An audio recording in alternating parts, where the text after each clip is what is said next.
question all day, which is, what is your name? Ah, And the correct spelling of it. are you asking me now? Yes, please. Jeanne Quint Benoliel. JeanneQuint Benoliel.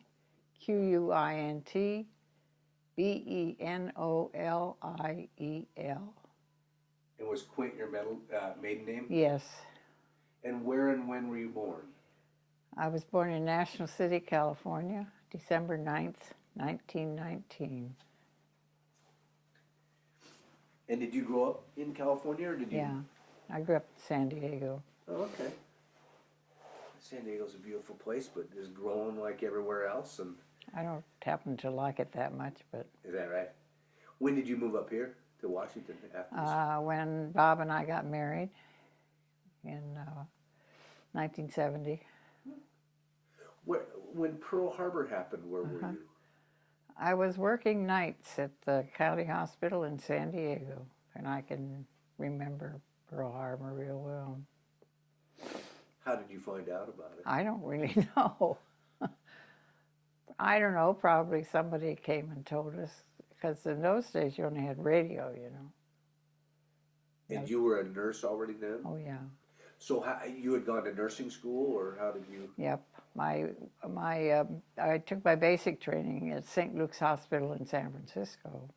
That was from 38 to 41. And I graduated about 2 months before Pearl Harbor.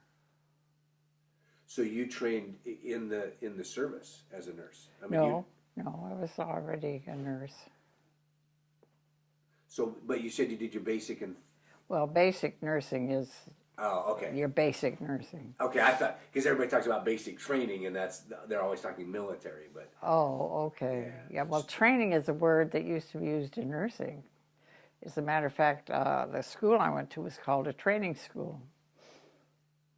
It just goes back, it's a historical thing. Was that, as you were growing up, was becoming a nurse something that you had thought about, or you just... Well, I don't think so. My mother was a nurse, and so I knew a lot about it from her stories. But I was interested in a lot of different things. I was interested in math, and I was interested in art. And but the reality is, in those days,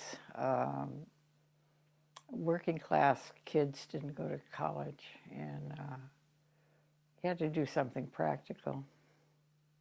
And everybody, you know, nursing is one of those things everybody says you can always use. Now, it's interesting because you said that middle class... no, working class. Or, I'm sorry, working class didn't, go to university. Was that working class young women or both? Well, boys? coming out of working class families. Listen, the war changed everything. The GI Bill just really changed this country a lot. Made it possible for a lot of working class guys to go to school who never would have. Changed the country. It's kind of interesting to think about. But was there a disparity for men and women of that time? I mean, oh, good God, please. Those were the days when women were sort of nothing. You know, you were a sex object and all of that kind of stuff. You were supposed to know your place. It was just a different world. Hard to describe at this point. So long ago. It's interesting when you say you were supposed to know your place. Oh yes, you're supposed to walk 11 paces to the rear, if you get that analogy. And your place was in the kitchen. You know, women really didn't, most women didn't work. It's unusual for women to work in those days. Or the pattern was you worked till you got married, and then you didn't work and you had a family. And that was what my goal in life was, like all of the women of my time. That's what I thought would happen to me. Work, get married, have a family. Yeah, that would be my life. But, you know, things happen that you don't know about. Did you, during the war, did you join the service as a nurse, or did you just? Oh, yeah. Oh, you did? Where Yeah. and when? I was out of, I had worked as a nurse for a couple of years, and then the pressure on young nurses to join the military was tremendous in the Second World War. And I was, at the time, I was taking some courses at the University of California in Berkeley. And I just went over one day to the recruiting place in San Francisco. I didn't think that I would be accepted particularly because I was overweight. But I was taken. And then I went from there, went to basic training, which was at Camp White in Medford, Oregon. I was there for 6 weeks. Went back to California to a place called Dibble General Hospital, which is in Menlo Park. Was there until, I think we left in March to go overseas. And went to New Guinea, and then later to the Philippines. It's interesting because you said you didn't think you would be accepted because... I was overweight. Wow. And you thought that would have been a criteria for... Well, I think, as a matter of fact, I think I had to sign a waiver. I don't remember exactly. But, you know, the Army has certain rules, you know. But in wartime, they will almost take you if you can breathe. And you can breathe. Right. Did you, so for you it wasn't necessarily a patriotic move to get into the... Oh, or was it? Well, the Second World War, you have to remember, was a different time. It was not like Vietnam. It was I don't know if you can say it was a popular war, but we had been attacked and it was important to protect, you know, it was just in that sense, I think I was as patriotic as any other American. Because, you know, living on the West Coast, we were expecting Japan to bomb us, and it was a different time, just a very, very different time. When you went overseas, what was your duty as a nurse? What type of facility were you at? Well, we first went to a place called Milne Bay, New Guinea, which was kind of a... what do you call it, a gathering place.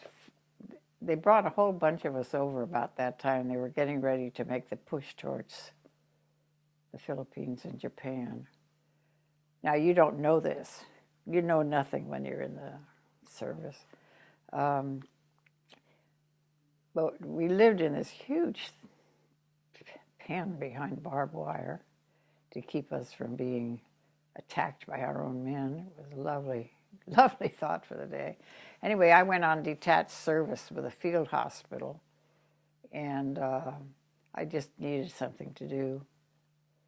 And I worked there, just sort of doing all different kinds of things. And then when my own hospital was set up, which was the 80th General, I worked in psychiatry, mainly because I wasn't afraid to be locked into the locked ward. In those days, we did not have psychiatric training like they do now. I mean, I guess you were supposed to know intuitively what to do. So psychiatrically, what were you dealing with? Well, a lot of guys just, well, there were all kinds of, some were called malingerers. Some of them that really got me were these young kids, about 18 or so, who clearly just couldn't deal with it. And they sort of were wandering around looking for their mothers. It was very poignant in many ways. You know, when they got shipped back to the States and you never knew what happened to them. That's mainly what I remember. It's interesting because the history books don't talk a lot about that. Of course they don't. They don't talk about what really happens. They talk about wounded soldiers. Oh, I know. But not emotionally wounded. Well, in the South Pacific, I'll tell you, I took care of more guys with emotional problems and with horrible diseases than I ever did injured people. You know, they had things like malaria and scrub typhus, dengue fever, and these are wicked diseases. They just knock you flat. And they don't talk about that either. Did you have the tools? I mean, I'll contrast today. I know that. No, we knew nothing about any of that stuff. I mean, none of us had ever been trained for tropical diseases. At least I hadn't. So before you shipped over, how did they educate you about the environment you were going to be going into? They didn't teach you had no, because you didn't know where you were going. Once you were on the ship and you were in the Pacific, you knew you were going somewhere out in the Pacific, but you didn't know where. Because everything was, you know, secret. So they didn't say you're going to be dealing with some jungle fevers and... No, I suppose the only clue would be when we were aboard ship, we got all of these inoculations, like for cholera and yellow fever, I think. I can't remember what all we got. A whole bunch of stuff. Did you wear a military uniform or a traditional nurse's uniform? Over there, in New Guinea and the Philippines, we wore pants and long sleeve shirts. And there was a seersucker uniform that we could also wear, which was a skirt. But mostly we wore pants, and that was, especially in the beginning, so you wouldn't get bitten by Anopheles mosquitoes and some of these other organisms that were a part of the environment. Because I assume you're trying to protect yourself from all these things that you're trying to help people that have it, the dengue fever and... Well, when we all had to take Atabrin, which was some kind of a medicine to keep you from breaking down with malaria. Made your skin turn yellow. It was a lovely, lovely medicine. Excuse me, who did you answer to over there? Were there... Well, we were organized. We had a chief nurse, and then when you went on detached service, you answered to whoever was in charge there. And were those mostly women that were in charge, or...? There was always, women. The nurse corps. Actually, you see, men didn't really come into the nurse corps until later. It wasn't during that war. It was a later war when men... There are a lot of men now in the Army Nurse Corps, but there weren't in those days. It was an all-female thing. So was it the reverse of... I know prior to World War II, there were a lot of doors that weren't open for women. Was it kind of the reverse for men in that way, nursing? That... Oh, absolutely. Well, the men at that time could become corpsmen, medical technicians, I guess you could call. And we worked a lot with them. But I think now they probably have both medical corpsmen and RNs. Were you, when you talked about with a detached unit, were you out in the jungles, or? Yeah, we lived in the jungle. I can remember when we sailed into Milne Bay, which is a huge bay, just a gigantic bay. And all you could see was jungle with the steam coming out of it. And I'll tell you, the ship got really quiet because, you know, we didn't know what was going to happen. And they didn't disembark us until after dark, which was lovely. So you couldn't see what was going on. And, you know, it's... you don't know anything. That's part of the issue. You don't know what's going on, really. Because about how old are you at this stage when you're... That age, I was 24. Okay. So you were older than a lot of the men, quote, men that were coming in out of the jungles, young boys in the service? Oh, I wouldn't say I was, they were a mixed bag. I mean, God, everybody was in the Army and the Navy in those days. You know, some were regular Army, and they weren't all real young. It's just I remember the real young ones. How did you pick up your psychiatric skills? Because it sounds like Our psychiatric skills in those days were to sit and talk with the guys and play cards with them. So that's what our skill was. We didn't know anything. And psych training or psych treatment had not really developed much at that point in time. So were you dealing with issues that today we would have labeled as post-traumatic? Is that kind of what? Oh, I'm sure. I'm sure it was post-traumatic syndrome, but this, you know, it has a different name in every war. But you can't go through what some of those guys went through and ever be quite the same again, I don't think. You know, when you see your friend next to you have his head blown off, it leaves a lasting impression. Would they talk about that, or would they? Not much, no. Not much.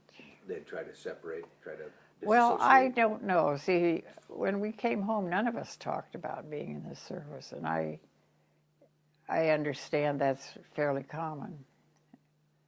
I think partly it's because you don't know whether anybody will understand.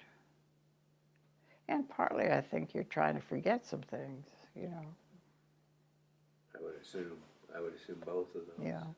What did when you talked to these young men? What were things that you would talk about to try to help them? We just talked about this, that, and the other, and, you know, just casual stuff. And I can mostly remember playing cards and that kind of stuff with them. I really don't remember much what we talked about. I guess, you know, sometimes they talk about their families. That was always a little poignant. Did you feel they were trying to find a normalcy, to find something common every day from? I think they were just trying to survive.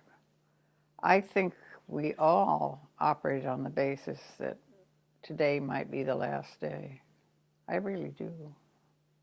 Because I can remember having the feeling of, gee, I don't know if I'm ever going to see my parents again.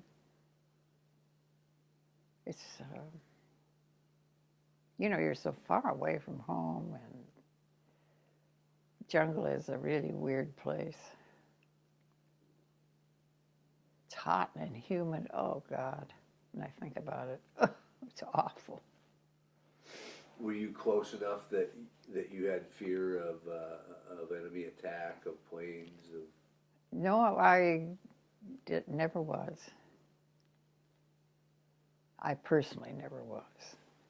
We did, when we went to the Philippines, we crossed paths with the nurses who had been prisoners as they were on their way out and we were on our way in. And boy, they were all thin, malnourished, looked awful. And they had some interesting stories.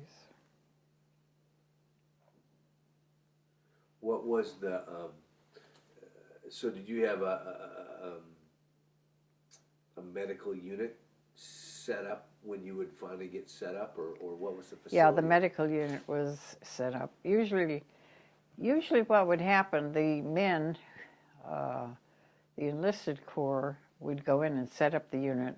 Then the medical corps, which were generally officers, would follow, and then eventually we would come. That was the typical pattern.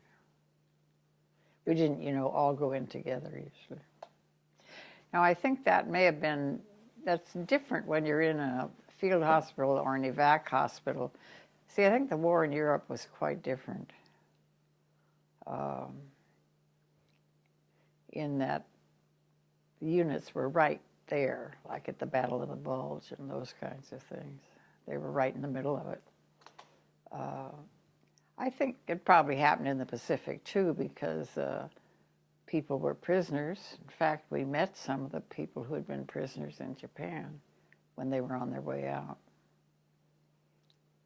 Did you have to treat them, or you just met them? No, well, we just met them casually. I think, as a matter of fact, we came home on the ship with them. That's how we really got to meet them. And I remember one guy in particular who talked, I guess he talked quite a bit.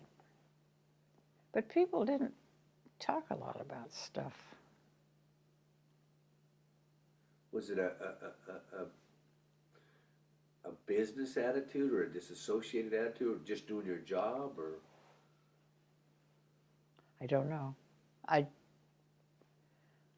I think it's a circumstance that's so different from ordinary life. I suppose when I think about it now, that a lot of what we were doing was protecting ourselves from breaking down or facing up to some of the realities of it. You know, that's looking at it in hindsight. Because I assume before going over, you'd seen probably some newsreels and. No, I had never seen anything that prepared me for what we got into. Newsreels don't show you the real stuff. It's interesting. You said you were basically in a compound with other nurses, separated from, protected from our own men. Is that what? That's what I said. Before we had arrived there, there'd been an episode in which some people got raped. Some nurses got raped because there were no other women there. So that was why the barbed wire business. Was that something you feared then? I mean, did they educate you, or they just put you behind the? Well, when we went out on dates, we always had to go in pairs, and the men had to be armed. That was all I remember. I don't ever remember any episodes particularly. So you could still have a social life. Oh yeah, that's all you had. Was to the only social life you had was to go to the officers' club and drink that god-awful alcohol. Or Australian beer. Australian beer was pretty good. Huh. So there was because that's what I was going to ask. What was a date like? Well, I can't imagine being in New Guinea and going on a date. I mean, so. You go to the officers' club. Or if the Navy was around, and everybody liked that, because the Navy always had better stuff than the Army. And we would go on board ship, have dinner on board ship. That didn't happen very often.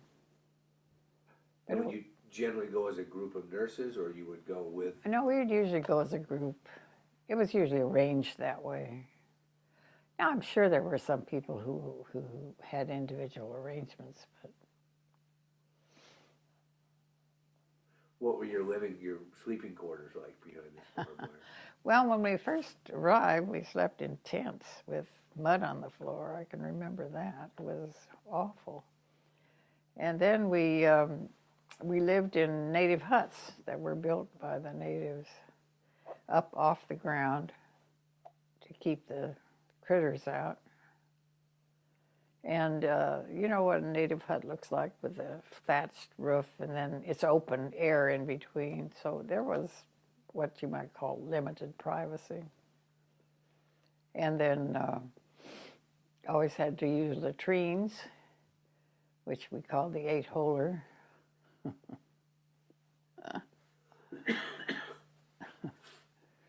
Yeah, and you had to drink this. God, the water always had to be chlorinated. It was terrible. Ugh. And when you say chlorinated, you mean chlorinated? I mean, they put those damn pills in them. Oh, it was awful. But, you know, in that part of the country, people got amoebic dysentery, bacillary dysentery, all different kinds of stuff that could just really louse you up. Did you room with other nurses? Oh, we all lived in a great big room. There was no privacy. How did the nurses survive? Because it seems like... Oh, nurses are tough. They really are. I know that. I'm married to one. And believe me, I know that. Did they, so, because it's interesting, it seems like the mental stress would be so challenging in that situation.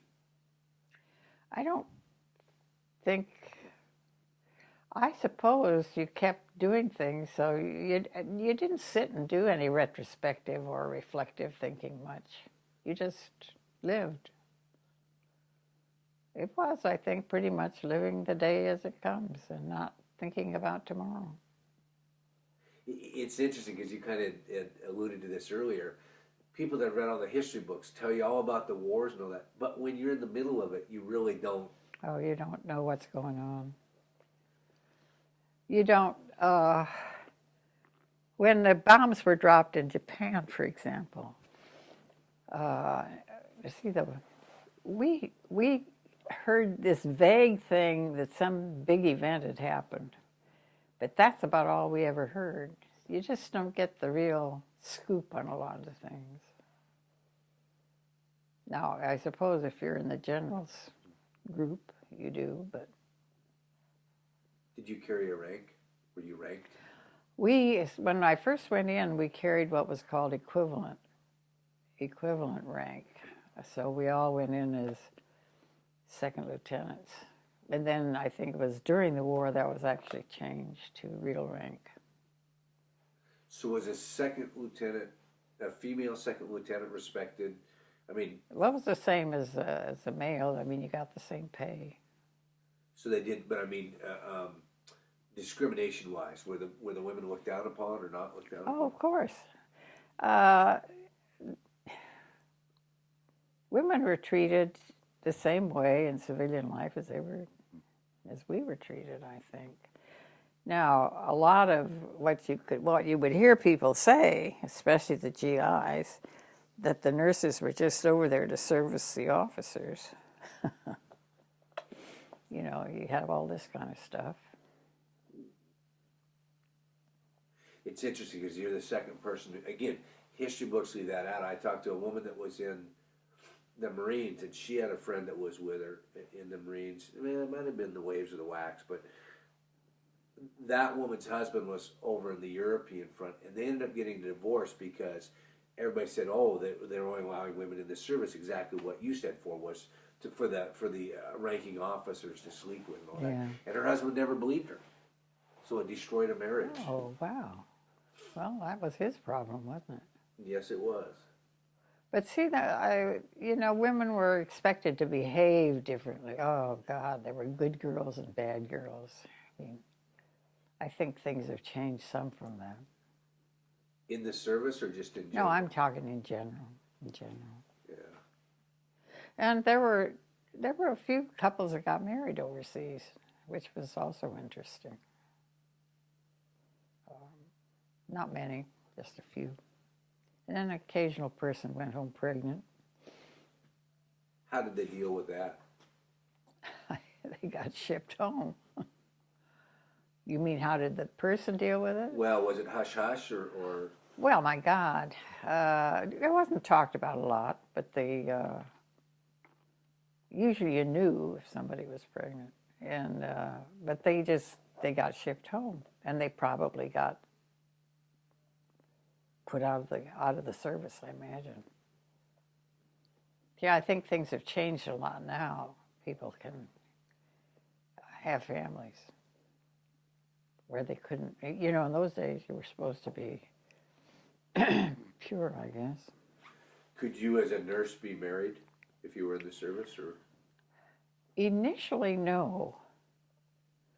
But I think something changed in that score, and I can't remember the particulars about it.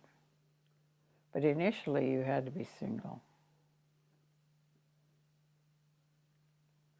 Because again, you described the barbed wire fence, and history paints this picture of these sex-crazed soldiers and these, nurse women, and was it like that? No, it wasn't like that. You mean big orgies? Yeah. Well, I didn't see any big orgies. I know that there were clearly people who slept together. I mean, that's always a part of the reality. But I don't ever remember any big mass thing like that. So it was still the innocence of men and women. I mean, a soldier comes back and wants the company of a young lady, or Oh, I suppose. Well, but I think there were, one part of it that probably isn't written up too much either, is that, as happened with me, you get into a relationship with a married man.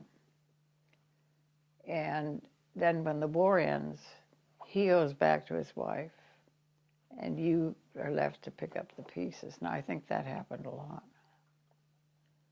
was it the traditional story of we're here and I'm going to leave my wife and I go back? Oh, yes, I think that was part of the story, sure. But, you know, women can be very gullible when they like a guy. So can men. Let me tell you. Did you? It's interesting because there was another part that's not told in history. I interviewed a woman down in Olympia, and she was a mechanic, but she was a lesbian. Oh. Were you aware of that? No, I probably wasn't. I'm sure there were some lesbians, but I was very naive about some things in the world in those days. And I don't remember any behavior of that. It's interesting because when she brought it up, for me it was, I never thought about it because it's lesbian to me sounds like a new thing, but then you think, oh no. Oh no, it's been around a long time. Sure. Did you face problems with drugs or anything like that over there? No. We only had this god-awful alcohol, which was 100 and some proof. Ugh, horrible stuff.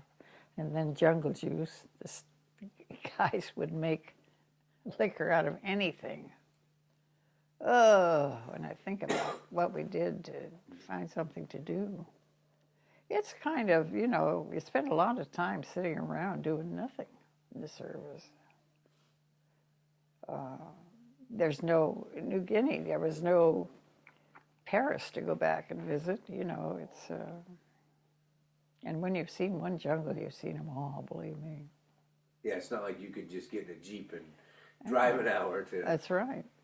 That's where the European theater was somewhat different, I think. Yeah, you talk to people there, and even though there's this war going on, there were tourists, men and women. Yeah. People say, I joined the service because I wanted to see the world. Well, some of them really did. Yeah, I know they did. Well, we saw part of the world.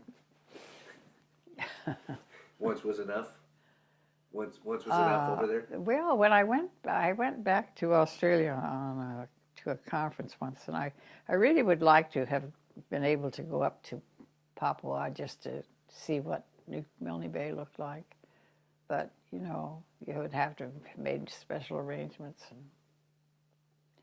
Now, we also spent part of my time was on an island of Biak, B-I-A-K, which was on the north coast of New Guinea, and was originally, I think, was part of the Dutch New Guinea thing. And it was white coral. Oh, it was murder on your eyes. The sun was so bright. Wow. And it was hot. It was hot. And what was your job there? Well, we were sort of on detached service working in a hospital, I think taking care of general patients, because we were on our way to the Philippines. It was sort of like a stopping off place till we got the next boat. So how far removed from action were you, generally speaking? You know, it's kind of hard to say because, especially when we were in the Philippines, you could hear the fighting. You could hear the guns in the distance, but you had no way of knowing how close they were. I had no way of knowing how close they were. But most of the time, I think I was not near. Now, some of my unit were. We went into Lingayen Gulf, which is on Luzon, and I was a part of the group that left by plane to go down to Clark Field. The ones that stayed behind apparently got bombed. But I missed it. I don't know if that's good or bad. Did you stay in touch with your parents while you were overseas? Oh, God, sure. Well, my dad was in the service. My dad was a Navy man, and he was in the reserves and got called back. He was in the Pacific also, on a repair ship. Did you ever cross paths? Oh, heavens, no. It's a big, big ocean. But he was sent home. He almost died over there. He got both amoebic and bacillary dysentery, and he was just a mess when he went home. What did they think about you joining the service? Do you remember? Well, I think my father would have been just as happy if I hadn't. But he didn't, say no. Was it a prideful thing for you? Were you proud of your time in there? Gee, I don't think I ever thought of it in those terms. It was just a part of it was the thing to do at the time. Did it change your life? Oh, sure did. Sure did. How so? Well, this affair with this guy certainly changed my life. And I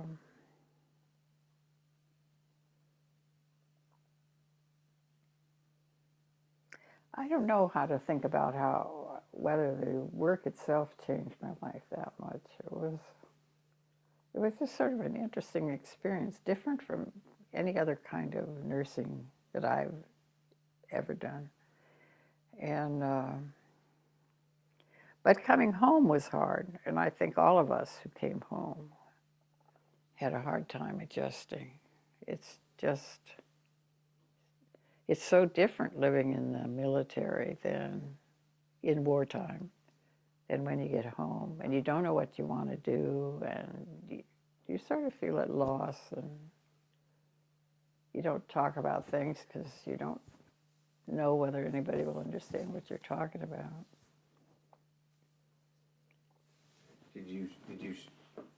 How were you discharged from the service? Well, we came home. We went to the same place where we disembarked from. And then we went. I can't remember now the name of the camp that we went to. It was north of San Francisco,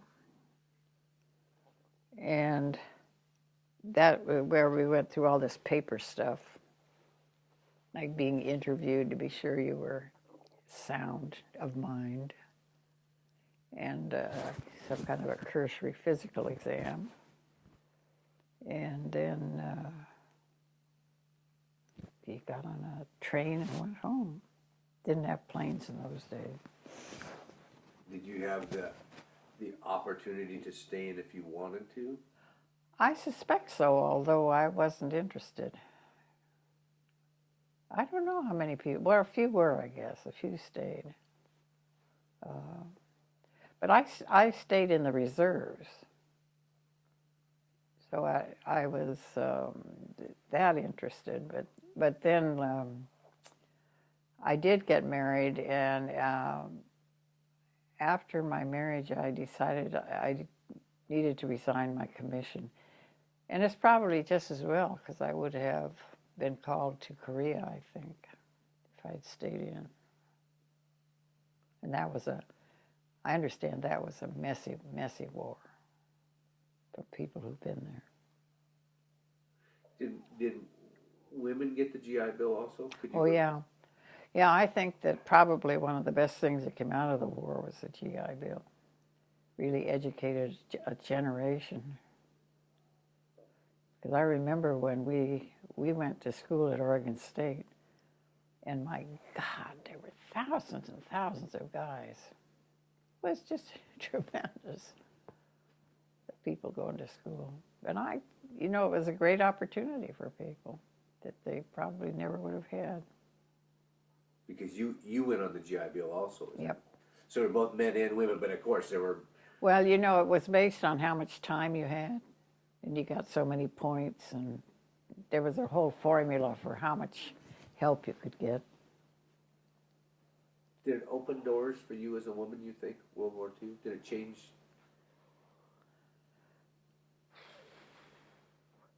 Well, I suppose in some respects it was a part of the ongoing change. But then, you know, after the war, we slipped into this women go back to the home again, the 1950s. But then the whole civil rights movement, I mean, women's liberation got all hooked up with that, I think. And I was interested in that. Was quite involved in the civil rights movement. Did World War II open that door for the, or was that just a thing? No, that was gonna I happen? think that was just personal. I don't think the war had anything to do with it. Except, you see, the thing I remember, when I was in the service, it was a segregated service. The blacks were separated from the whites. We didn't intermingle at all. And things are really different now. I'm going to hold that thought for a second. I'm just going to go shut that door because there's a little... It's interesting that you say it was a segregated service. Sure was. Black and white, men and women segregated also? Yep. And if so, what was the hierarchy? Were Well, I'm sure they had their... Well, I think the black soldiers had white officers. I think. I'm not sure about that, but I think that was the case. Gosh, remember, this was before the whole civil rights thing came on the scene. It was a different world. I can even remember after the war when I went down to Nashville or someplace on a job prospect. That was the first time I was ever exposed to separate bathrooms, separate drinking fountains, separate. It was kind of a shock. So it was still there after the war. See, when did the civil rights started? In the late 50s, I think. yeah. Because now you continued on in various forms of the medical. Well, what happened after the war, I went back to school on the GI Bill and went to Oregon State and got my bachelor's degree in nursing education. The whole specialization thing was very different in those days. And then I graduated in '48 and went back to California and took a job in Fresno in a hospital school of nursing, which was what most schools were in those days. And when I was in Fresno, I met my first husband. We got married. And then in the second year of our marriage, he had a psychotic break, and I had to put him in the state hospital because I couldn't do anything else. And I stayed in the marriage for 2 more years, and then finally I said, this situation is destroying me as well as him. So the only way in which the marriage could be terminated was by an annulment. So then I left Fresno and went, where did I go from there? Well, I probably went to San Diego where my parents lived for a while. But then I took a job in one of the state hospitals in Norwalk because having been a relative on the outside with somebody who's a patient on the inside, I just really needed to understand what went on in those hospitals. So I worked there for 6 months. And then about that time, it's kind of interesting. I can't remember whether it was then that I started to be clinically depressed or whether it was later. But anyway, I went to school then at UCLA. I went into the master's program. And it was while I was there that I got clinically depressed and started therapy. I was in therapy for 5 years. I was on the faculty there for 4 years. I needed to stay there because I liked the therapist I was with was a good match for me. And I can remember in those days, half of my salary went to the therapist. Boy, I'm not sure what I lived on. At any rate, then an opportunity came along. There was an experimental program to see whether nurses could be trained to do research. And I applied for that. And the program was geared to the social sciences.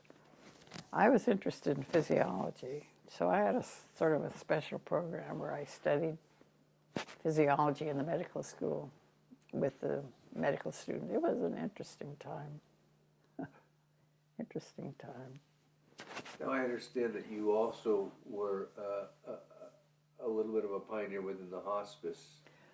Well, that sort of came later, and that's another story because in '56,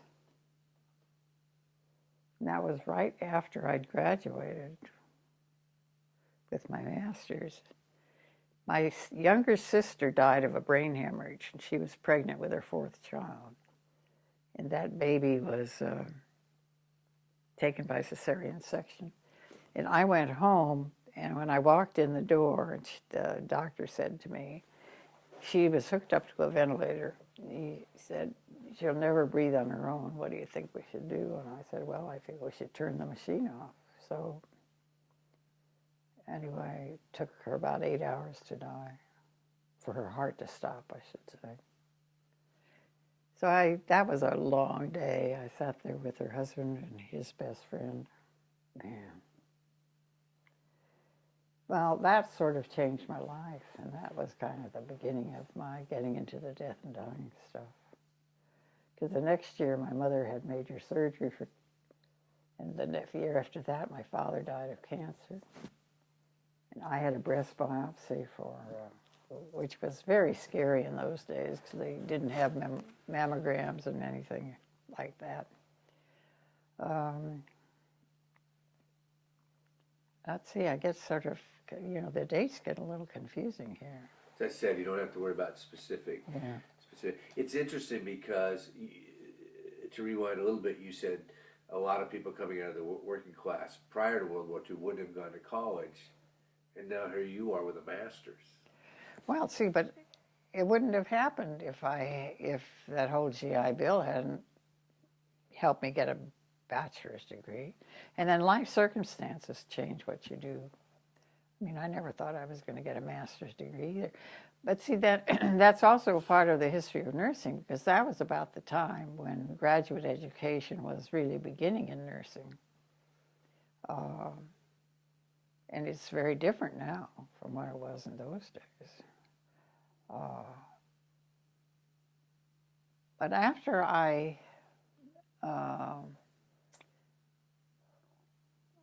one of the things I did, when I was in this experimental program, was I wrote a research project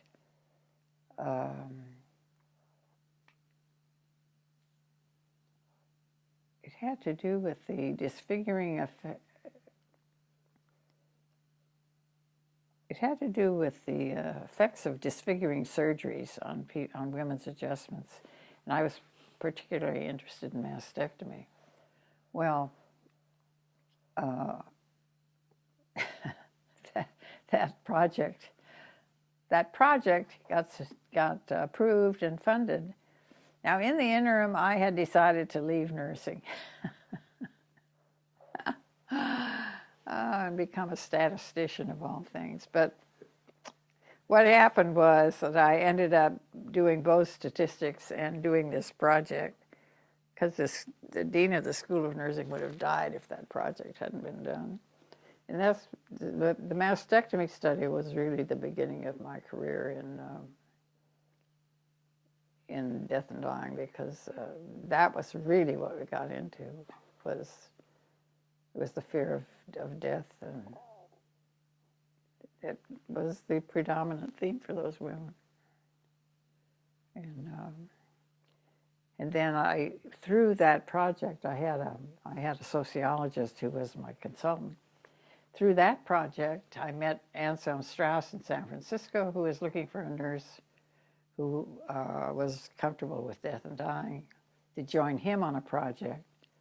So then I moved to San Francisco and worked with Anselm for 5 years on that project. Then after that, I went back to school and got my doctorate. And then I went on the faculty at UC San Francisco for a year. Could you even have imagined all of that happening when you were a young girl? Well, no, because I never projected what my life was. As I told you, it was sort of a general image that I was going to get married and have kids, and I suppose that includes the notion of living happily ever after, although that's such an unreal notion. But the other thing that was going on, however, was that I never let my personal life, I never let my professional life prevent me from having a personal life. So when I was in San Francisco, I met Bob, who became my second husband. And then we got married in 1970, and then moved up here eventually. But, you know, I did a lot of things. Of course, once I got into the death movement, I just met a lot of interesting people and went to a lot of conferences all over the world. I think I went to Israel in 1972. That was a real interesting time. That was when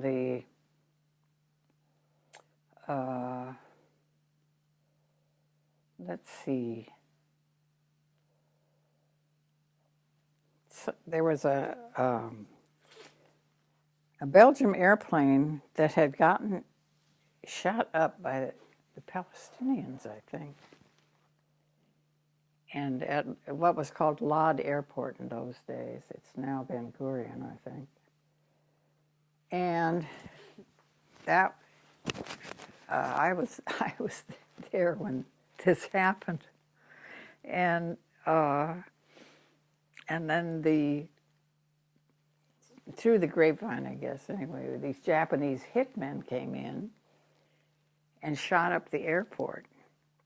And this was a retaliation thing.